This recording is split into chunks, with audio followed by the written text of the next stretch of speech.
بسم الله الرحمن الرحيم. الحمد لله والصلاة والسلام على رسول الله صلى الله تعالى عليه وسلم. ربنا أرنا الحق حقا وارزقنا اتباعه وأرنا الباطل باطلا وارزقنا اجتنابه. ربنا آتنا في الدنيا حسنة وفي الآخرة حسنة وقنا عذاب النار.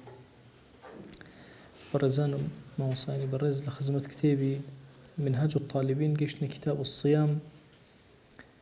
الصيام وشي الصيام لغة لأصلا بمعنى إمساك ده كأفرمي إني نذرت للرحمن الصوم أي إمساكا وسكوتا. إمساك إتلا كلام به إمساك لنا الخوارن ولا هشتك بيركوت الصوم أركان كاني لشرع حتى مفطرات إنسان خوي ليه بارزة ويكان رجوع أشكيني وكاتا شرعنا كاتا الصوم أركان كاني سيشتا يكيك صائمة صائميان بويا دانا ولا مذهبي خومانا شو كالصوم خوي بو خوي يعني هناك تعقل ناكري أجر خوي هالنواسي بشتك وذاتك يعني وكبل علمي معنايا الصوم بتنهاي مناتو بلين والله الصوم أو أنا علين الصائم شخصك من بيوستا لبناء شخصا نيتي شخصا كمان بيوستا إمساكو خو قرنوي شخصا كمان بيوستا سير ركني هي أجنا زور وردي كينوا علين تنها دوي هي مثلا بريتيلا النية ولا إمساك ودوانا الصائمة كلابي أفرمي يجب صوم رمضان بإكمال شعبان 30 أو رؤية الهلال بشي واجب أبي السرمان يان سيرج للشعبان أجرين يان أوتاني مانج أبيني نمدو حالته بدرني حالتي سهميني يان سيرج الرجل الشعبان أجرين دواء مانج أبيني مانج كشيء مني الرجوع بيت درستو كشيني يان أوتا أقل بسنويا مثلا بسنويا شعبان متواني من مانج ببينين وكاتا أي كنا رمضان وثبوت رؤيته طبعا من هلا اختلاف مذهبي خومنا اختلاف هي مسألة حسابية وفلكيات قبول كري يقبل ناكري إمام السبوكي لمذهبي خومنا أفرمي حسابي فلكيات علمي قطعية علمي الظنيني على بويا الرؤية ظنية علم حساب شيء قطعي هو لما زي بخوما أنا إمام السبوكي بيوايا أو فلك ناسي وبينيني أو اشتكي زور دقيقة على وكو حسابات يكو يكاتدو أو هاي على هيك قطعيات هيج مزايتي أنا مثل أو اعتبارك ولما أتري مذهبي شهر مذهبي خوما أنا رؤيتك الله تكفر صوموا لرؤيته وأفطروا لرؤيته يتري إمام السبوكي وهندق لو أنا أفرمون أو رؤيته مرجنية رؤية عين به احتمال رؤية بأجهزة رؤية بأفلاك نهار عين اشتكى شكو علمي فلكيات وردكاري زورة وأنا كتير قال ابنه دراسي هندي درك أكن خلقيت الدرجناك إمام السبوكي خوي شكل لو أني كزور الدقيقة لو علمه بوي أفرمي علم حساب أجر مثلا حسابه رؤية هذيك بريك كوتن كامل قبولك إمام السبوكي حساباتك قبولك أي أجر مثلا رأي مثلا الشربيني ورقريني خطيب الشربيني رأي مثلا الشيخ النووي ورقريني هذيك لو أنا أفرم رؤيتك أكوت بيش حسابك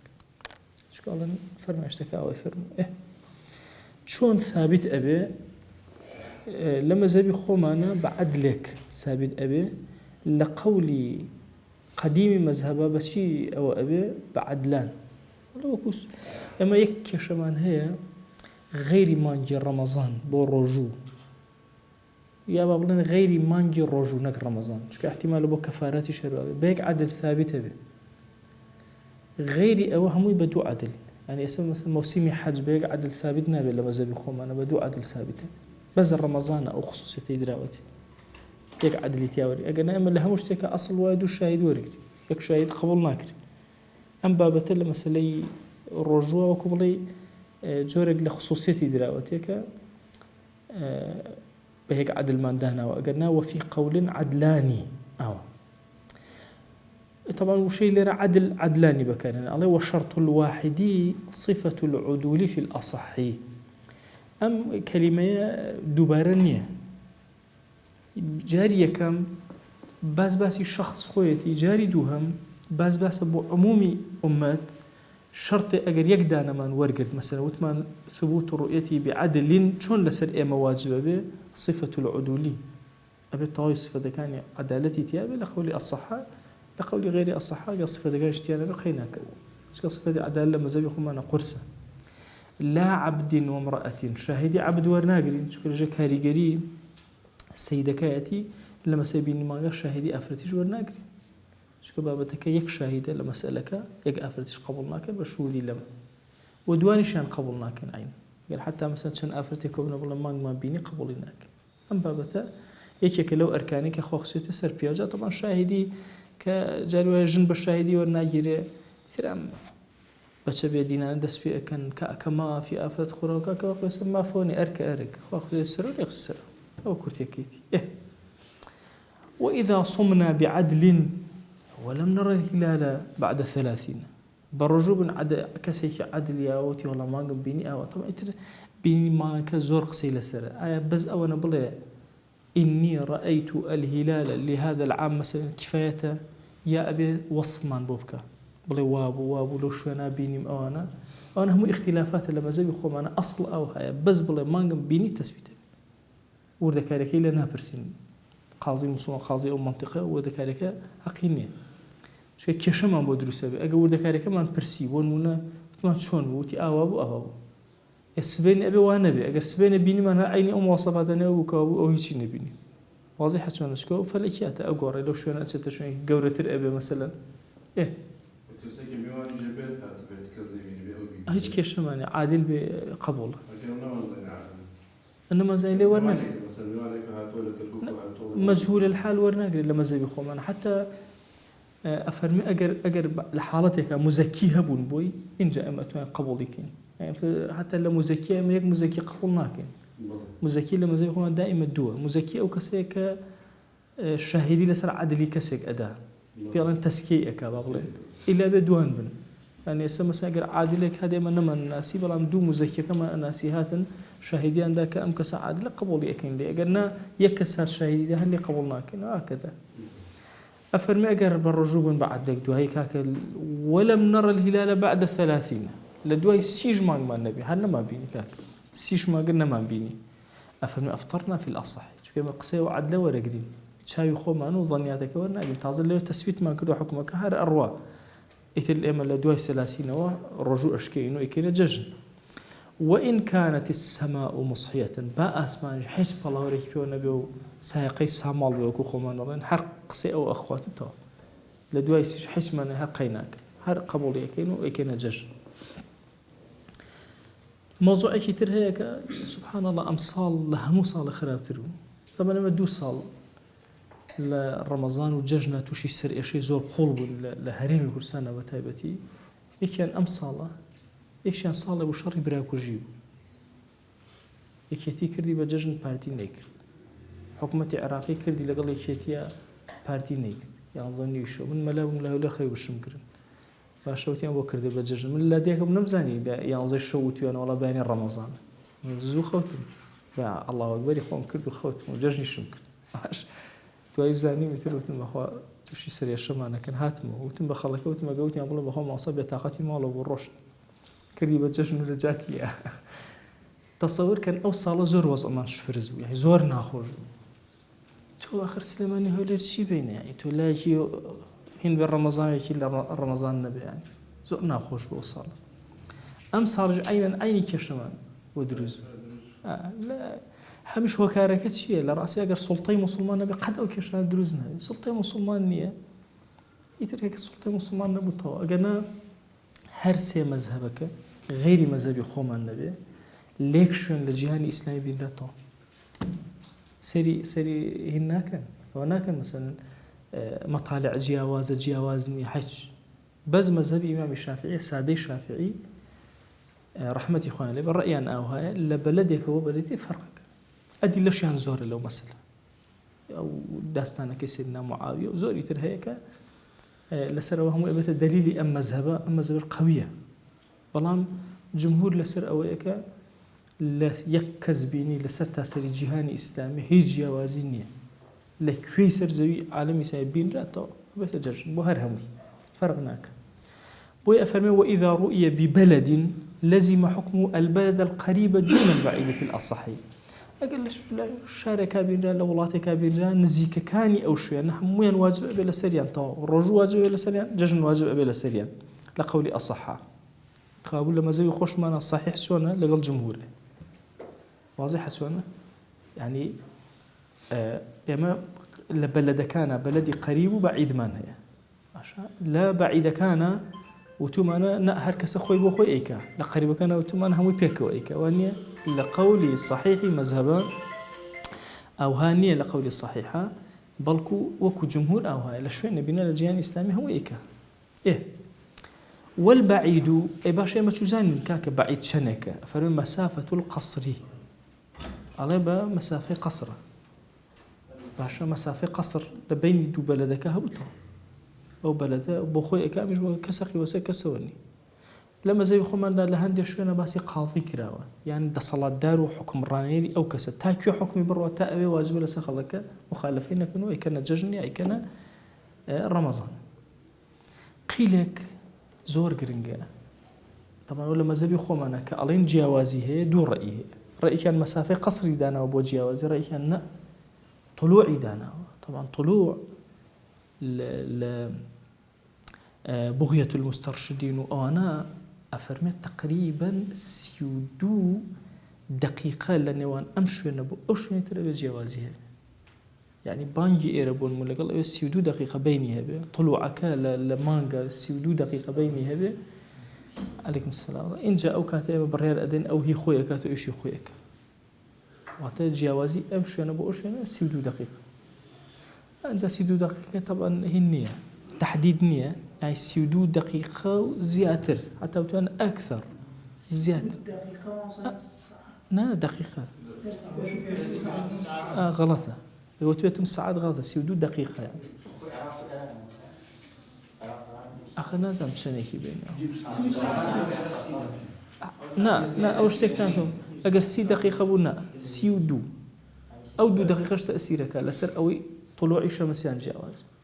واضحة شلون طلوعي قمريان جواز أو لا واضح وشلون مثلا بس يقول دقة ما بيعد بلا شوية ممكن يعني وش روج بس يشوف روج لا قمني بس الشو رجو نائم ألين شيء ألين واجبيتي الرؤية لسر بلدي بعيد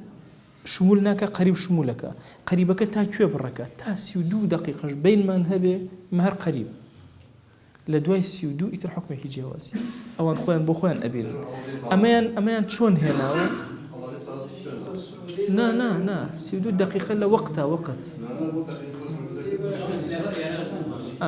تو عرسناك فرما يشتكي سيدنا معاوية باسي الشام أكال لقل حجاز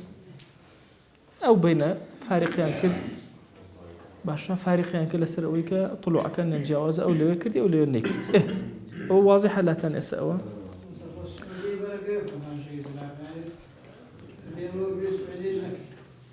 طبعا قلت من أبوي أو تعرض كان بالضبط نازل مع سعودي لقال إما سيودو والشام لقال إما سيودو مهم سيودو المهم إنه يقصيك زور عظيمة كأفرمي قلت هذا أصح والله أعلم اختلاف مطالعك قرن تلتاوك مسافة قصر مسافة قصر كما برا واضحة شوانا كابول لما زهبي خوما أصح كامية أويك أجر اختلاف مطالع هبو بوشوازي كأرز ما كردنا أدم شان فرسخ وشي ومانا والحال نتيجة كي أكاتا شانك أكاتا أويك سيودو دقيقة لنوان ما نهبو أكاتا هركس أخوي بخوي أتوانا بيك أما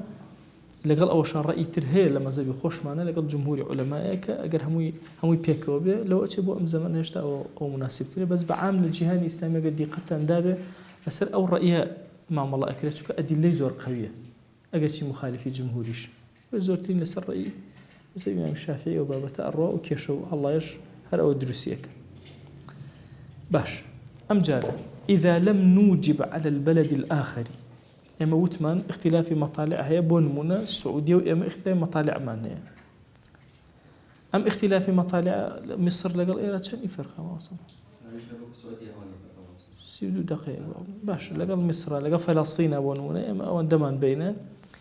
لسر بلدك ترمان واجب نكردوه فسار إليه من بلد الرؤية أما ليرة بالرجوب ليرة ركتشوبه عشان ليه بالرجوب نين مثلا فالأصح أنه يوافقهم في الصوم آخرا عشان لقال أوانا أبي أما بيسنو ما نقول أبوي إني بيسنو بقري قال والله لقال أوانا هذا السن بياكل لقال لا أوان ليه كي توابون سي أجرن ترجع لقال أنا سي بقري بقى أما بيسيج بقري هم ما بيني لأخير شو وانيا بيسنو ما نقول السديار أو لا تنسون كابو تو كيد بو حسابه أو بلديك بوي أروي لكوي بوي لقال أوانا ججن بو ججن بس يكاجا بس احتمالاته بججنك تو رجع بخوي شو اللي اللي شوية تدسبه وقت رجع قضاء كيتو واضحة شون احتمالاته بيسوهج بكري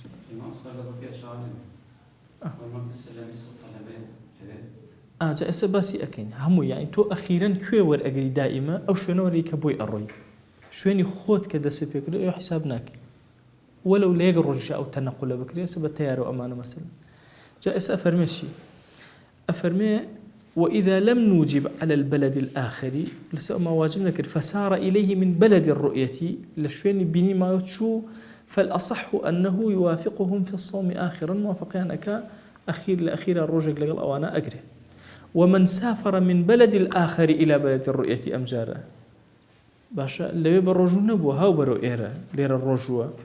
عيد معهم وقضى يوما باشا لقل أمانا ججنك بلا الرجل قضاء كاتو ماشا بسنوي قرتوا أبي بكاتو بس إسلات واضحة شونا كابو موافقة لقال أمانة أكا حساب لقال أوانا أكا إسشكنا لا واضحة حساب لقال أوانا أكا موافقة لقال أمانة أكا لهر بلد تشوفه بلد يتر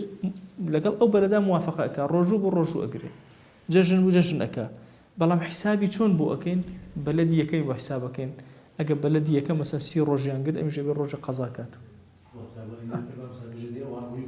ماشا وش الرواتو هر هيني خوي حسابك لي ولاتي خوي حسابك لي أو بلد حسابك لي أسوى ديار أو شون إن جاء فرمي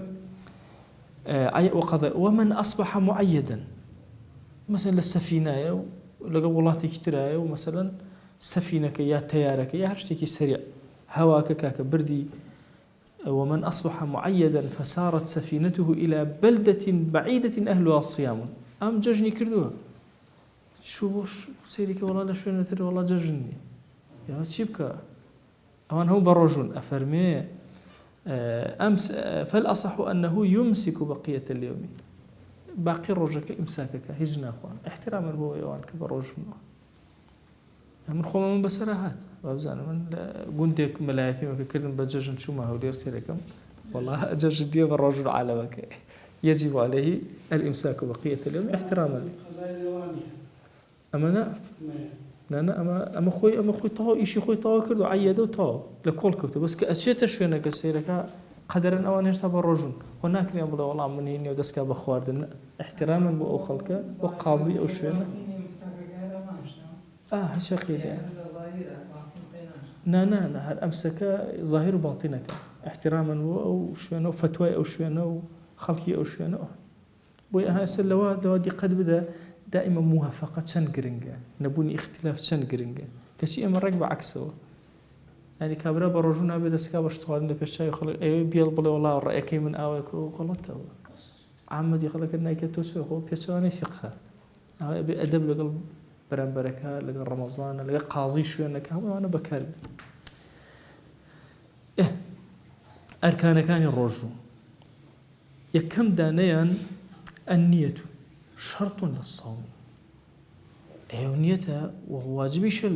لسرمن كباشا إلا أبن نيت بيني ويشترط لفرضه بفرض التبييت بيت شو ما نوى أبين للشوى أمنية بهنجه للشوى أمنية بهنجه خوش يسلف فرماشتك أفرمان من لم يجمع الصيام قبل الفجر فلا صيام له خوي كونكات أو كسي أو كبيش فجر ونرجو فرض كان طبعا بو سنة كان دليل ترمان هي خوشيز حشي دزنك وتفرمي إذن أني صائمنا بس أميان أفرمي شي هاش كسي بو الرجو شو خوي كونكات قبل الفجر فلا صيام له أو حديث يتر يعني كابو تبييت شو نيت هنا زور قرنجة بو الرجو ومرجي راوتي. والصحيح أنه لا يشترط النصف الآخر من الليل. صحيح لما زبي خمانه بمرجي لأني ويشوا بدواوه نحرف حال تاريخي دسي بيتوش نيت بينا. وأنه لا يضر الأكل والجماع بعدها. نيتي هنا لدوي نيتك نان بخوا يعني مثلا بارشوكا يعني جماعك يا أرشينا وقينا زرينية. وأنه لا يجب التجديد إذا نام ثم تنبه. هروها نيت تازه ناكاته وأجر خويلك وهالصاب والله أبن نيتك تازه كبت. وأنا هو الرأي إنها جواب يعني ذاته. الرأي هي وايا جوابيته. الرأي هي وايا جوابيته. الإمام النووي رحمة الله. طبعا مذهبي خو ما نبوش وازا مذهبي حنفي كان فرض السنة فرقيني. أقل فرضيشة توهاتي مثلا قبل الفجر هنا نكرت نية النهنا دواي بياني قبل الزوال نية هنا المشكلين يا حنفي أو ملاحظة ورقن جاري ويا كسي لي أقومك كان نية النهنا وأنا لسر يا حنفي كان مجال اختيار إن جاء لسر رأي مالكي كان رأيك من هي بو همون رمضان هل أول إنسان نية بين تأخير عزمي بين نيتي أنا تأخير مثلا بالرجوع بدي كشينا مني يصير أو مذهبه طبعا لما مذهبي خو أنا وردكاري أو زور باسكراوه كومالي كشيتر وتمام هذا خو تقليد مذهب الإمام مالك كومالي كشيتر يعني باسكروا كرجل لا أوان بشي أشكال لا أما بشي أشكال شون أوانا مهم أمدو رأي من هي مذهبي خو من لفرض إلا قبل الشوانيته هنا كد بعد الفجر نما إتر أم فرضه رمضانج أجريته وقضاج أجريته وكفارتج أجريته ونذرج أجريته أنا همو قبل الشوانيات بهند فرض واضحة أو يعني أو بس ربطي بالرمضان إني بوين تري شو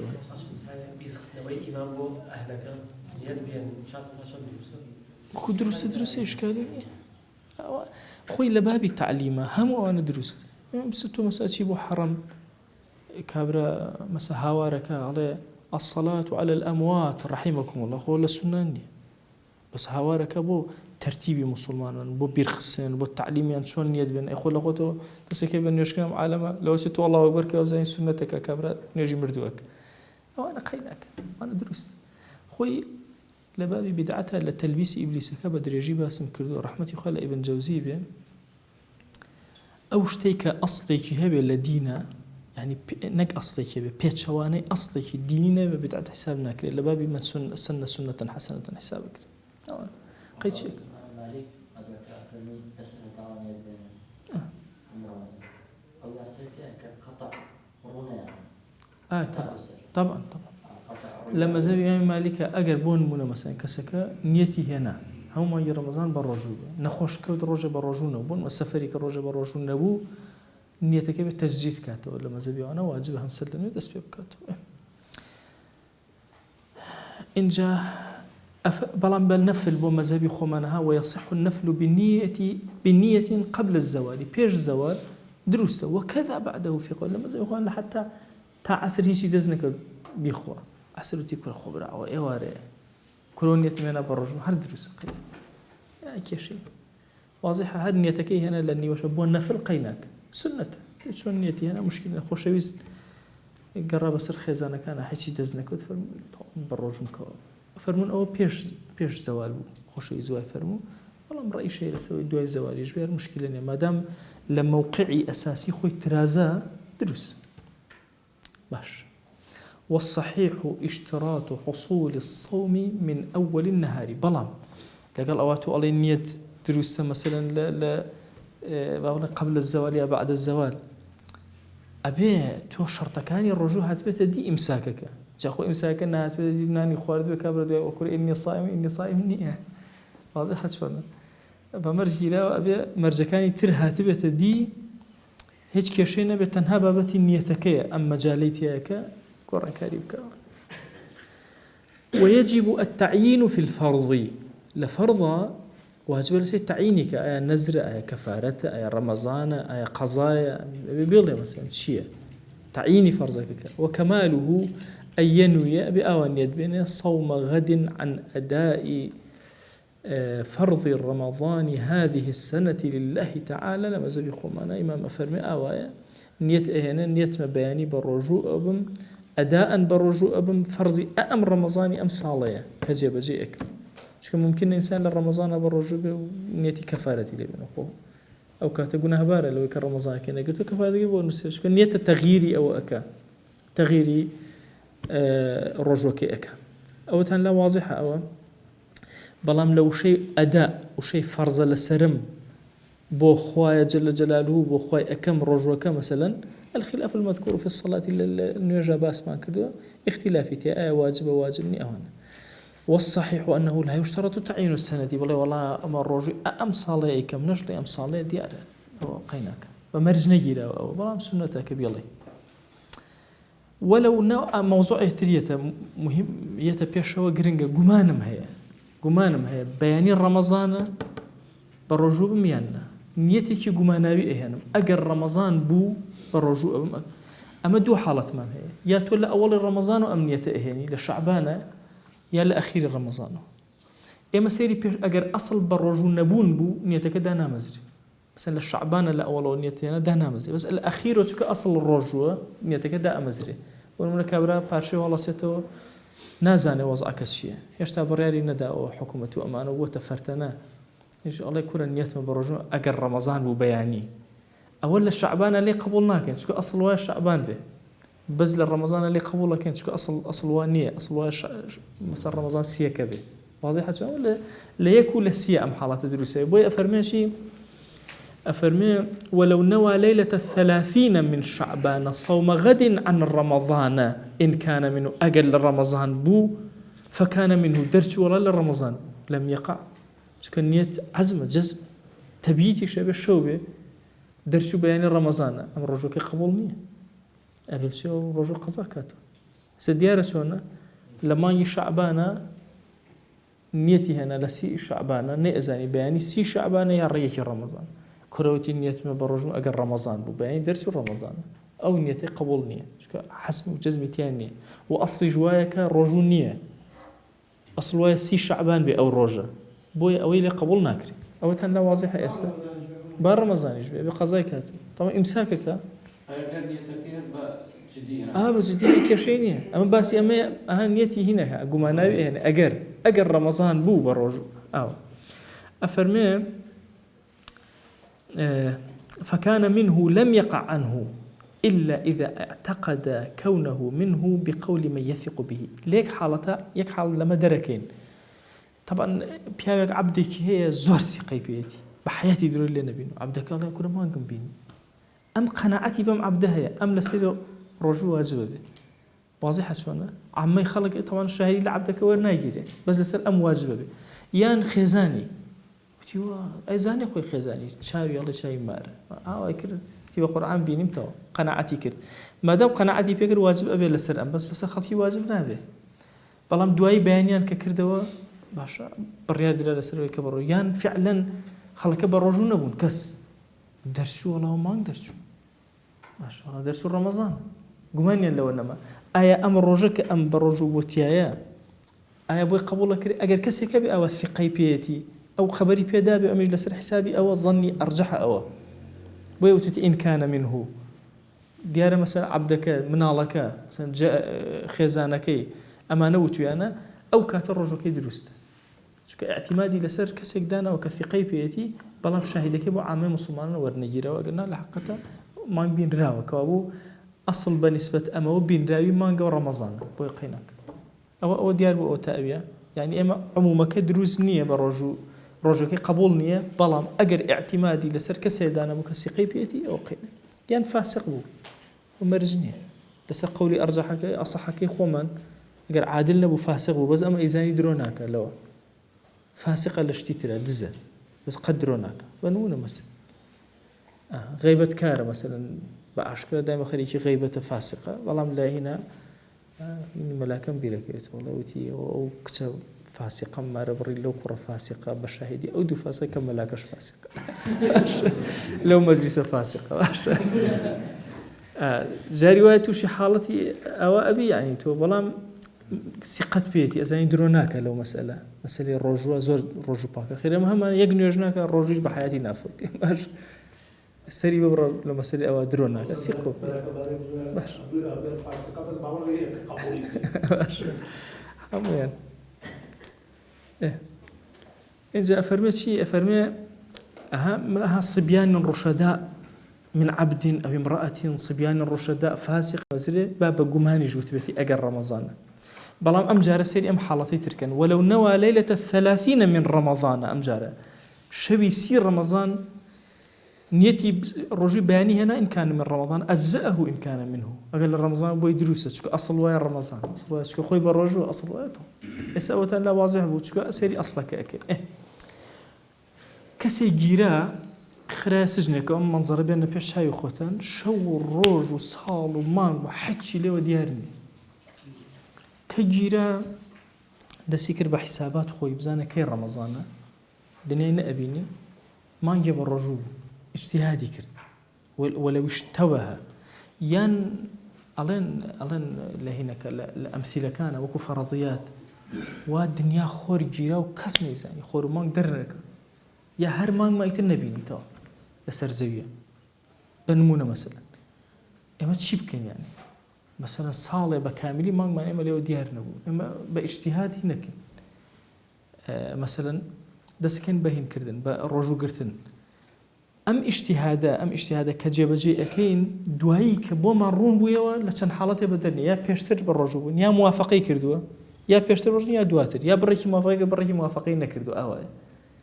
همي احكامي خوي افرمي ولو اشتبه صام شهرا بالاجتهاد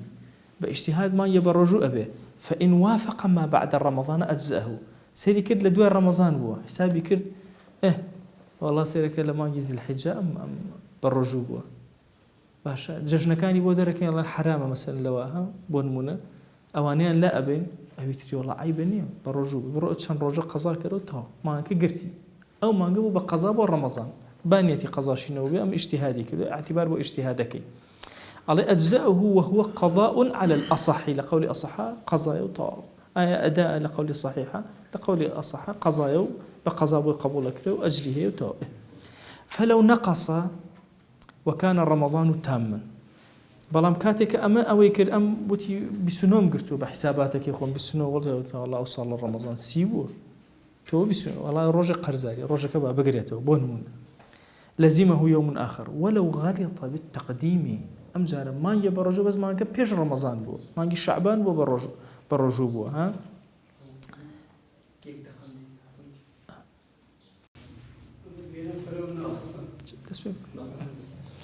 ولو اشتبه ليتي قلبه سواء لسجنه والدنيا نابينه خور كاك مانگ نبين حر هور بو حج مانگ من نبين لما تيقلبه بسريه كا مثلا نازن يعني اشتيق رويدا كاك خور نما سوزانا واخر زمان هاو باشا صام شهرا بالاجتهاد طبعا واجب لسه بالرجوع شلون رجوعك بقرين يا لبلدك مانگ هرنا ابيناتي شوين مانجا بالرجوع أم مانجا سير أكين دواي سير أكين أم مانجا إما بالرجوع كتوت دواي رمضان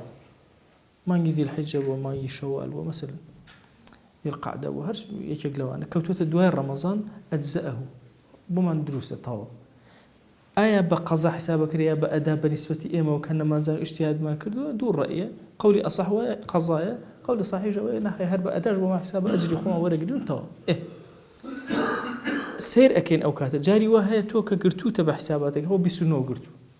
مانجا سيو مانجا بسنو مانجا سيو والله بسنو بر رمضان هو كوتو بحساباتي خدو هاي سير والله مانج رمضان سيبو روجا قرزاير روجا كبقررو أفرمي أجزأه وهو قضاء على الأصح ولو نقص وكان رمضان تاما أو لزمه يوم آخر أم جار ولو غلط بالتقديم كدرسو ولا أما جاي أم قرتويتي ما يشوال بشعبان بيش رمضان باش رجب بونمون أفرمي وأدرك رمضان كبوشي دركوت يشتر رمضان نهاتو مثلا أم رجبي قرتو دواي بوي دركوت للشعبانة يشتر رمضان نهاتو يشتر رمضان كأقريتو كيشيني وأدرك رمضان أو لزمه صوم نالي ولا ما يخو من بلا رجل قلت والله يتنا يقرم والله لزمه واجب لسري كان بيقري وإلا فالجديد وجوب القضاء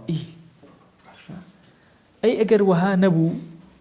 باشا سيري كر مثلا رمضان الروشتو طوا نماو شاوي كردو ولا ما نجي الحجاية كهات الدرو سيري كر حسابي كر والله أمر رجبي قرتو لا